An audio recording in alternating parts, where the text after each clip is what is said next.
Everyone's trying to take the crown of we are the AI company for the insurance space. If everyone's fighting to say that, you're going to get lost in the sea of noise.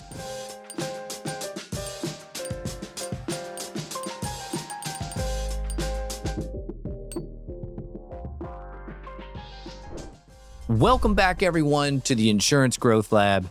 I'm Callan Harrington, and today it's just going to be me. I wanted to take some time and I wanted to debrief on the themes from ITC. For those of you that are new to the industry, ITC stands for Insurtech Connect, and it's by far the biggest event in the Insurtech space by a long shot. And if you're a veteran of this show, you know where this thing was 10 years ago to where it is today. It's literally night and day. And when I was thinking about what I wanted to do for this show, what were the themes that I wanted to present? Because it's never just one theme, because there's a lot of positive that's going on right now. You got a lot of capital flowing to the market. You're seeing huge advancements from technology from one side of the house to the other. But one theme just emerged over and over and over again, and I wanted to focus my time there. And that theme is this: people are lost right now.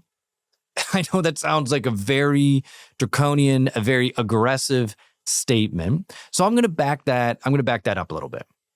For decision makers, it is nearly impossible to figure out what all of these new companies that are getting into the space are doing. And for so many insurtechs, especially the AI companies, their messaging and positioning just are not hitting the mark for decision makers. So that's a big statement.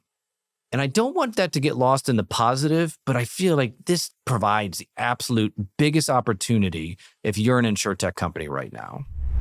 So let's pull back a little bit and let's talk a little bit about how did we actually get here? When you think about this and you look back even just 3 to 5 years ago, if you go back further, it's even more so the case. But if you had a B2B product in this space, and I'll say that's if you're either serving agents, you're serving carriers, MGAs, or if you're an insurtech carrier that distributed through agents and brokers, the technology at the time really forced you to pick a specific part of the market and absolutely nail it. And to give you some examples of what I'm talking about, I was at Bold Penguin and we were laser focused on small commercial. And in particular, diving a little bit deeper, we really focused on rating and being the pipes to be able to deliver quotes and things like that in the small commercial space. If you look at a Duck Creek or a Guidewire or something like that, they were really focused in on claims administration and policy administration systems. And let's take one of the insurtech carriers. Openly is a very good example of this, right? Openly focused on home insurance for high value homes. And of course, break down any one of these companies and you're going to find, especially at somebody that's very, very large, like the Duck Creeks and the Guidewires, but Bold Penguin and Openly as well, there's definitely more products than those core products. But the reality is this: they became known for owning a piece of the market. People didn't have to think, where is this company going? What all do they focus on? And if you contrast that with the AI companies that are coming out, AI is a totally new technology. And the reality is it can do a lot of different things. And we don't even really know all the areas that AI can really zoom in on. So a ton of new entrants are coming in here. And the challenge that's happening is that every single one of these companies has set on a path to own the full category. What I mean by the full category is that's not claims. It's not the AI company for claims. It's not the AI company for underwriting. We're the AI company for insurance.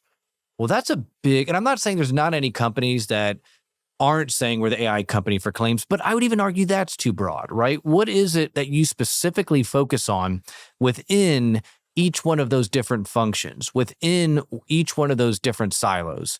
Because so many, and I'll give you one of the more interesting examples is I was walking past the booth with somebody that was an executive director for a VC.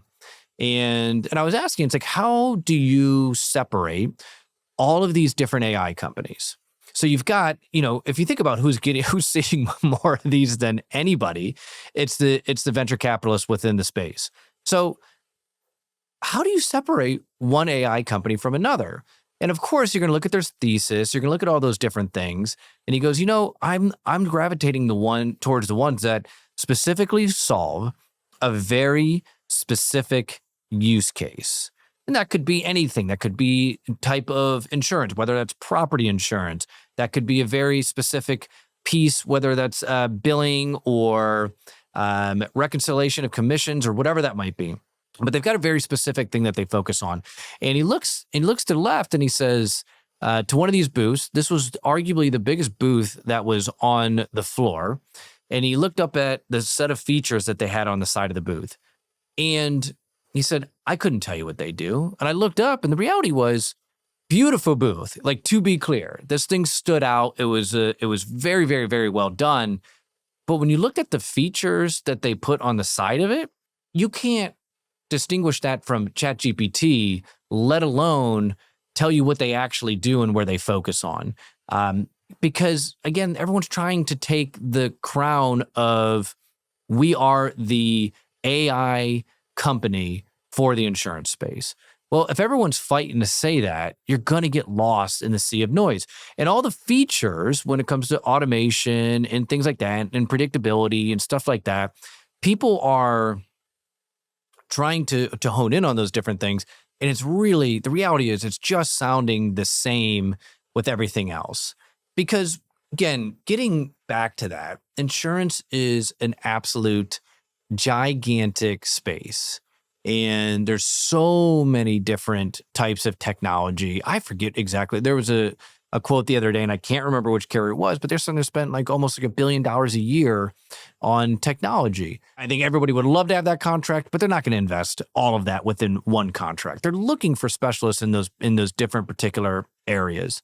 And the reality is, look, I can empathize with this from the Insurtech perspective, because one of the hardest decisions that you can make, especially early on in your company's life cycle, is to narrow focus and really niche down.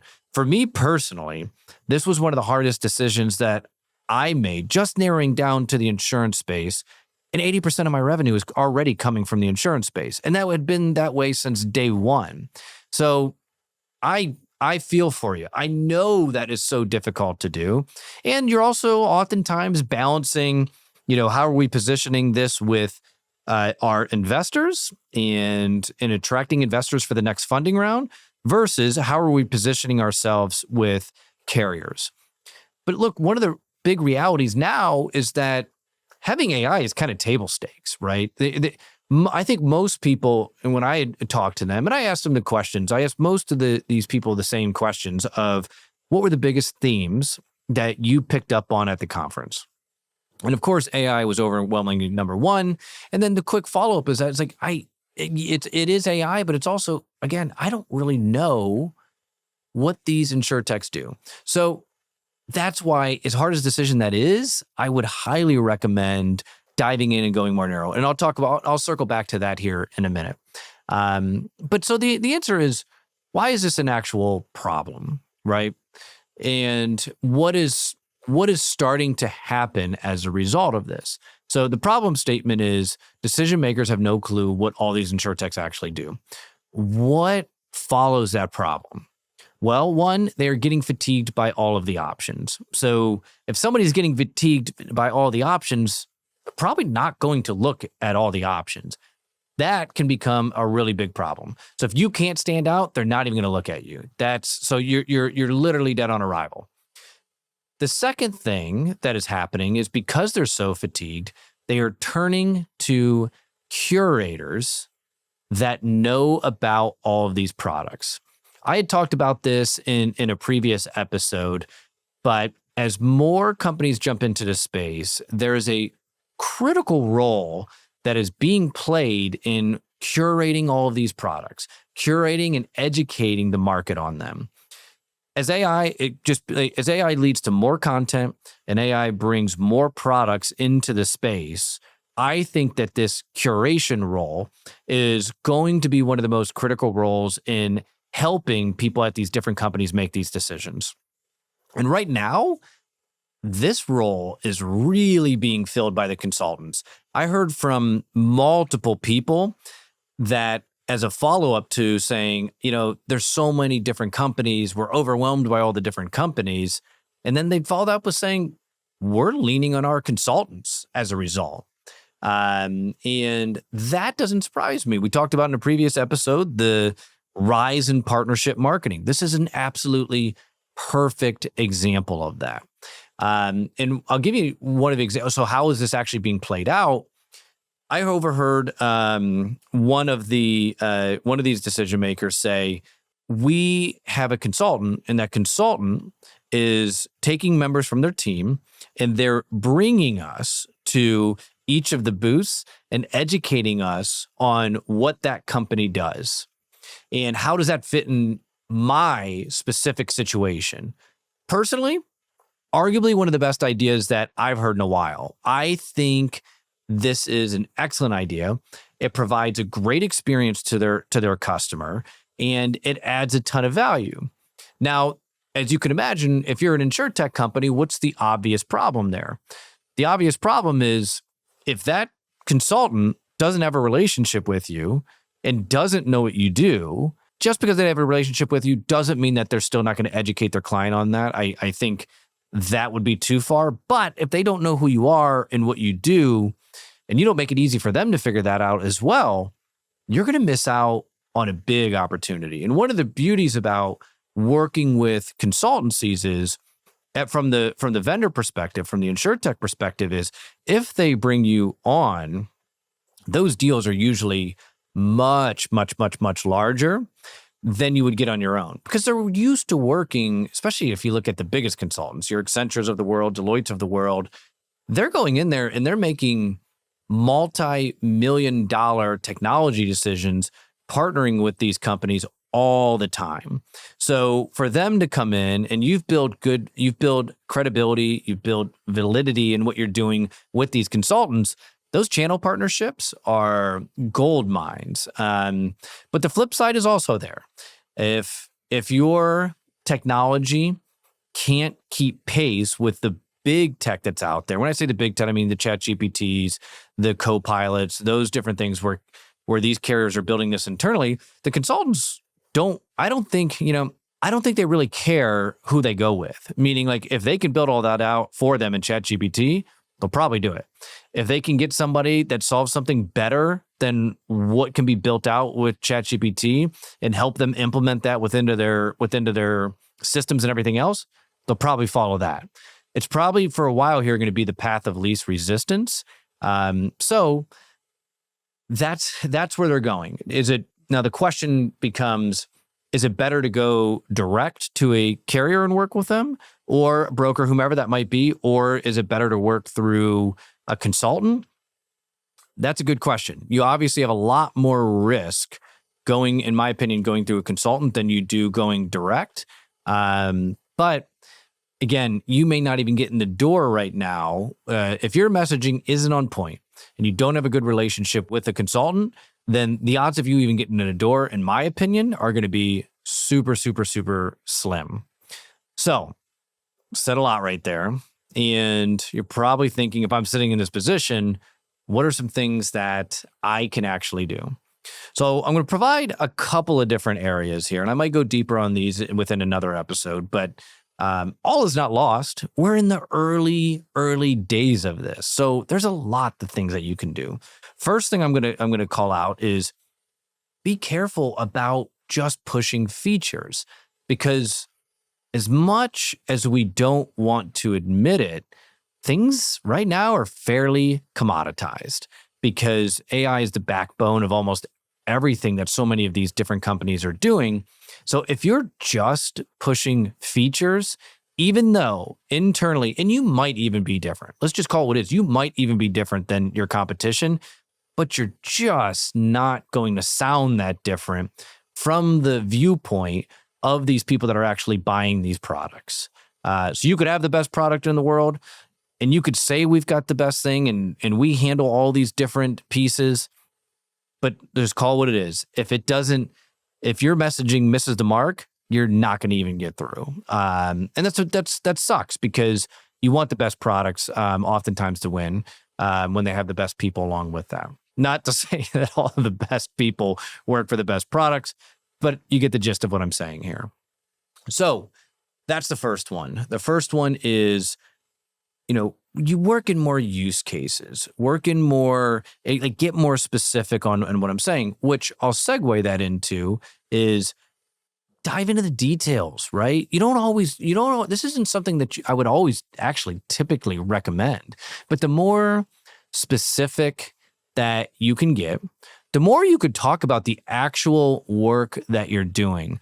And this kind of gets back to like, own a piece of it, own a piece of the claims process, own a piece of the underwriting process, own a piece of the distribution process. And where those areas that you're getting traction in, double down on those. And when you double down on those areas, tell the world about that. They want to know. That's one thing I could say without a doubt. Yes, they are 100% becoming overwhelmed with everything's out there. That does not mean they're not interested in it. I would argue it's probably the exact opposite. They're very interested in it. It's just really hard to make sense of what's real, what's not, what somebody does, what they don't do. So dive in on those pieces, right? People definitely want to see what other people are doing. But look, if your booth looks just like ChatGPT, why would they not just go with ChatGPT and lean on those consultants some more? So I think that's a really important piece to hone in on. And so, look, I don't think it's a bad idea to put your clients out there, to get case studies, just amplify that voice. Because here's, in my opinion, the biggest silver lining to all of this. There is a huge opportunity for those Insurtech companies that absolutely nail their positioning and messaging. And the biggest thing I could say on this, and actually funny enough, if you sat in on the Jesse Cole presentation from the Savannah Bananas who was there, which I thought was absolutely excellent, remove all the friction. Remove all of the friction. In their use case, they did this with fully inclusive tickets, where if you buy a ticket to go see a Savannah Bananas game, then it's unlimited food and drink besides alcohol. That removes a lot of friction. People don't need to think about the other things. Do the same thing. Make it really easy for buyers to know exactly what you do and exactly the challenges that they're experiencing and the results that they get. That's just using a case study, right? That's kind of just getting back to the basics.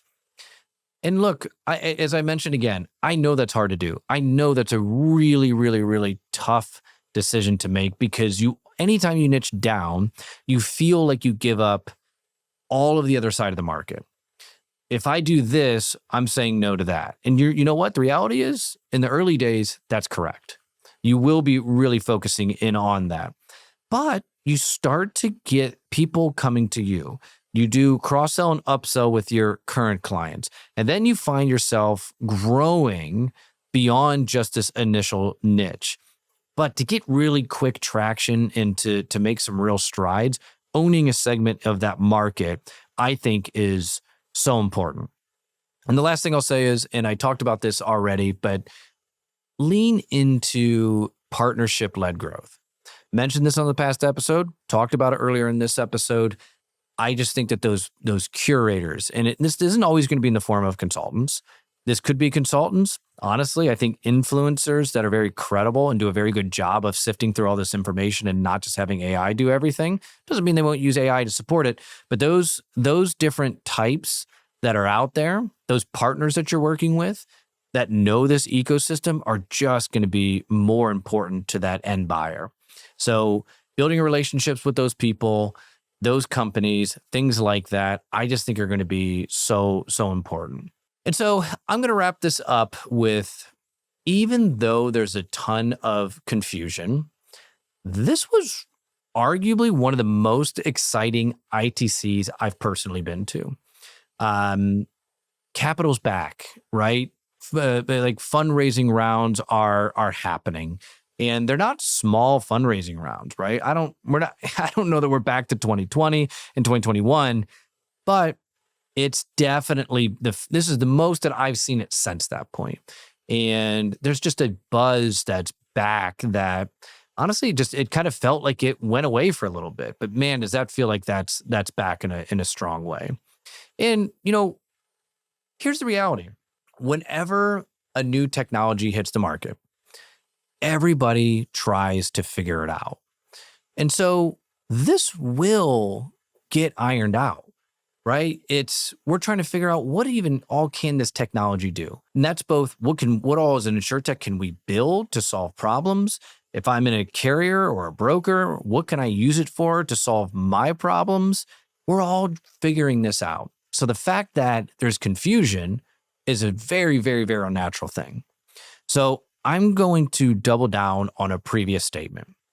There is a big opportunity for those that nail their positioning and messaging. With that, I'm going to wrap it up here. And like I said, there is way more positive than negative that's in the space. And the truth is, I don't even really see this as a negative because there's so much opportunity within the market right now. And I truly believe that. So that's all I've got for you today. And as always, if you like this episode, find me on LinkedIn. Let me know. If you hate this episode, give it to your worst enemy. We'll take the views however they come. And if you really want to support the show, subscribe to us on YouTube, give us a review on Apple Podcast or Spotify. Every single time that you do it, it is always very much appreciated. So thank you again for listening, and I'll see everybody next week.